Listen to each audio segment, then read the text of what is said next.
Hello everyone, কেমন আছো সকলে? আশা করি সকলে খুব ভালো আছো, সুস্থ আছো। আমরাও সবাই ভালো আছি।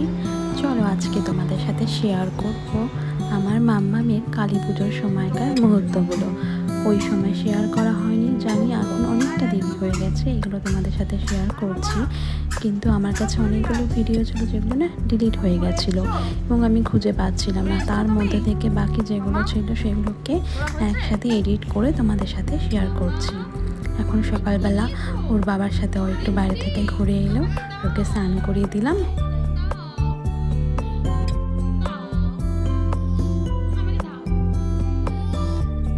একটু মাম্মামের সাথে খেলা করে নিলাম, তারপর ওকে একটু লাঞ্চ করাবো, করিয়ে দেখি ঘুম পাড়াবো। তারপর ওকে বিকেলে ওর দিদি আসবে, মানে দিদি ভাই, তখন ওর সাথে আজকে অনেক বাজি ফাটাবে। চলো তাহলে আজকের ব্লগটা দেখতে থাকো। আর আজকের ব্লগটা যদি ভালো লেগে থাকে তোমাদের, অবশ্যই একটু লাইক আর একটু কমেন্ট করো, আর পারলে অন্য বন্ধুদের সাথে শেয়ার করো। আর যারা নতুন দেখছো তাদের উদ্দেশ্যে বলছি, আমার মাম্মামের ব্লগটা যদি তোমাদের ভালো লেগে থাকে চ্যানেলটা সাবস্ক্রাইব করে রেখো, তাহলে আমার মাম্মামের ডেইলি লাইফস্টাইল আর ডেইলি অ্যাক্টিভিটিসগুলো তোমাদের সাথে শেয়ার করতে পারবো।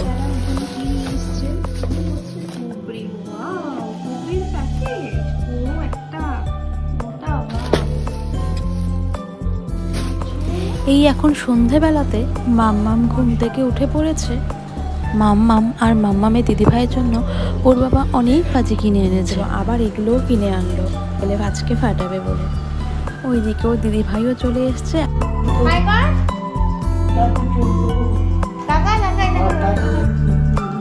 দিদিভাই এসছে।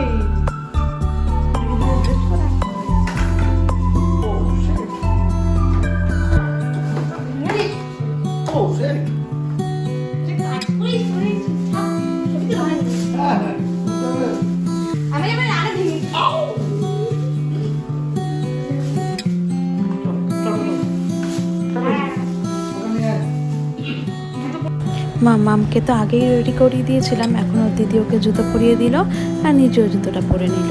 এবার ওরা বাইরে গিয়ে সেই বাজিগুলোকে ফাটাবে। বোম তো আনা হয় না, চকলেট বোম, কালি পটকা, যেরকম আমরা ছোটোবেলায় এগুলো ফাটাতাম।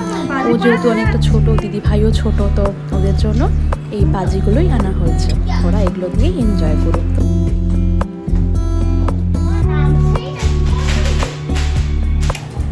ওই যে ওরা বাইরে গেল বাজি ফাটাতে, চলুন আমরাও যাই সাথে।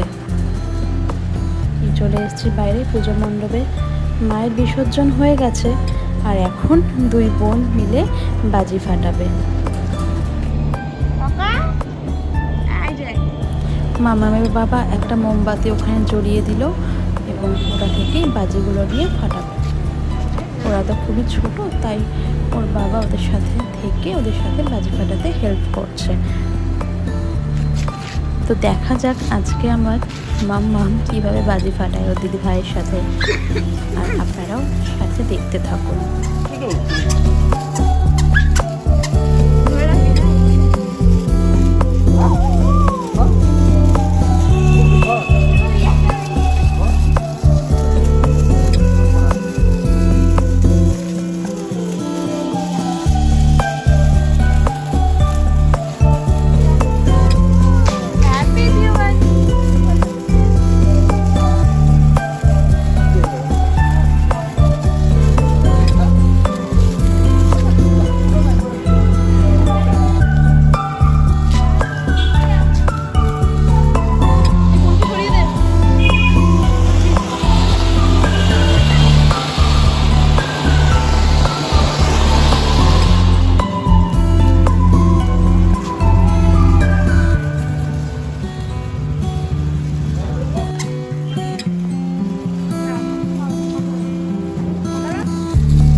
মাম্মাম আর মাম্মামের দিদি ভাই চিনি ওরা কিন্তু খুব এনজয় করে বাজি ফাটিয়েছে। আর মাম্মাম তো একটুও ভয় পাচ্ছিল না।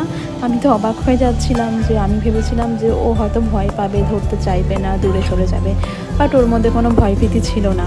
উল্টো আমরাই সবাই ভয় পাচ্ছিলাম যে ওর হাতে দেবো কি দেবো না। কিন্তু বাজি ফাটানোর জন্য ওর উৎসাহ ছিল খুব বেশি, আর ও খুব এনজয়ও করেছে।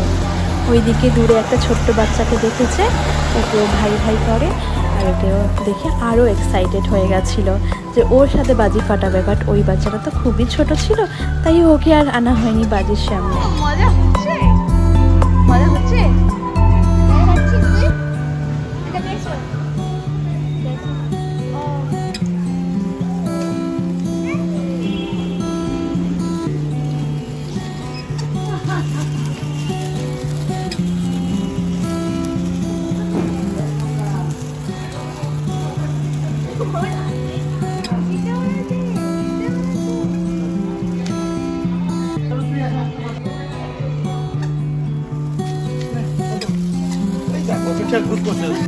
ওদের বাজি পোড়ানো দেখে আমার ছোটোবেলার কথা খুব মনে পড়ে গেল।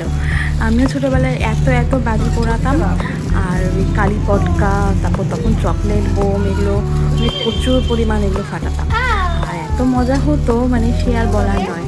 তবে এগুলো ধীরে ধীরে খুবই কমে গেছে। এখন তো শব্দবাজি নিষিদ্ধ হয়ে গেছে যেহেতু, আর ছোটো বাচ্চাদের তো দেওয়াই যায় না। সেই ক্ষেত্রে আমরা এই তারাবাতি, টুপি, চরকি, রং মশাল এগুলো দিয়েই বাচ্চাদের কাছে একটা আনন্দের উৎসব তৈরি করেছিলাম।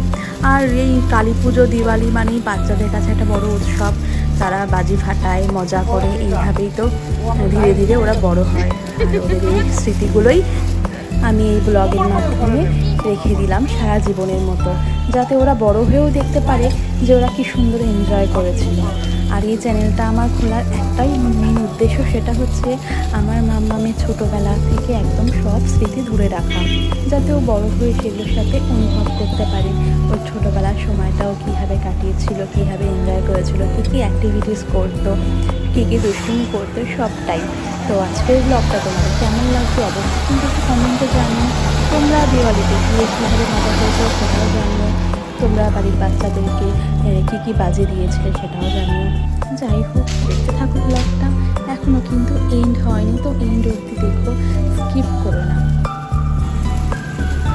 আর সামনেই দেখতে থাকো ভিডিওটা, দেখো কত বড় একটা স্টান্ট করতে গেছিলো আমাদের মাম্মাম ওর বাবার সাথে। আর ওর মধ্যে একটুও ভয় ডর নেই। আমি ইভেন এখনও ভয় পাই এইসব চর্কি তুবড়ি গিয়ে ওগুলোকে জ্বালিয়ে দিতে, যে ফট করে না গায়ে লেগে যায়। কিন্তু মাম্মাম ওর বাবার সাথে যাচ্ছে সেই বড় একটা তুবড়ি জ্বালাতে, এবং ওটাকে একা একা জ্বালাতে ও চেষ্টা করছে।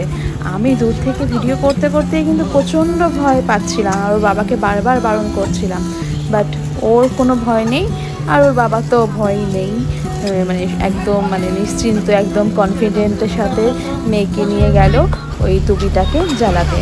আর দেখা যাক মাম্মাম জ্বালাতে পারলো কিনা। ওই দেখো জ্বালিয়ে কিন্তু ফেললো আমার মাম্মাম। তো তোমরা বলো তোমাদের এই স্টান্টটা মাম্মামের কেমন লাগলো। আমার কাছে এটা স্টান্টই ছিল অবশ্য। এই একটা বড় তুবড়ি জ্বালানো এইটুকু বয়সে কোনো ছোটোখাটো ব্যাপার তো নয়। তো এবার দেখো মাম্মাম ঘরে চলে এসছে, আর এখন ও একটুখানি খেলছে আমার সাথে। ওর দিদিভাই চলে গেছে, তো মনটা খুব খারাপ হয়ে গেছিলো, কেন অনেকটা সময় ওরা এনজয় করেছে, আর দিদিভাই চলে যাওয়ার পরে একটু কান্নাকাটি করছিল, তাই জন্য ওর সাথে আমি একটু খেলে ওর মনটাকে একটু ভোলাচ্ছি। আর আজকের ব্লগটা তোমাদের কেমন লাগলো অবশ্যই কিন্তু কমেন্ট করতে ভুলো না। আর যদি ভালো লেগে থাকে একটু লাইক করো, আর অন্য বন্ধুদের সাথে শেয়ার করে দিও। আর নতুন বন্ধুরা যদি আমার মাম্মামের এইসব অ্যাক্টিভিটিস, এইসব অনুভূতিগুলো, এইসব দুষ্টুমিগুলো আর এইসব মুভমেন্টগুলো আরও দেখতে চাও, তো চ্যানেলটা অবশ্যই সাবস্ক্রাইব করতে ভুলো না।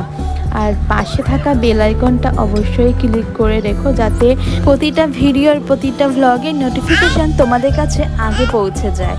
তো চলো আজকের মতো এখানেই টাটা। ওইদিকে দেখো মাম্মাম ঘুমানোর জন্য কন্টিনিউ কেঁদেই চলেছে। তাহলে চলো মাম্মামকে এখন ঘুম পাড়াই, আর তোমাদের সাথে এখন বিদায় জানাচ্ছি। দেখা হবে নতুন কোনো ব্লগ, নতুন কোনো ভিডিওর সাথে। ততক্ষণ তোমরা সপরিবারে ভালো থেকো, সুস্থ থেকো আর সুখে থেকো। আর নতুন বন্ধুরা চ্যানেলটা সাবস্ক্রাইব করতে কিন্তু ভুলো না। Thanks for watching our channel, our blogs.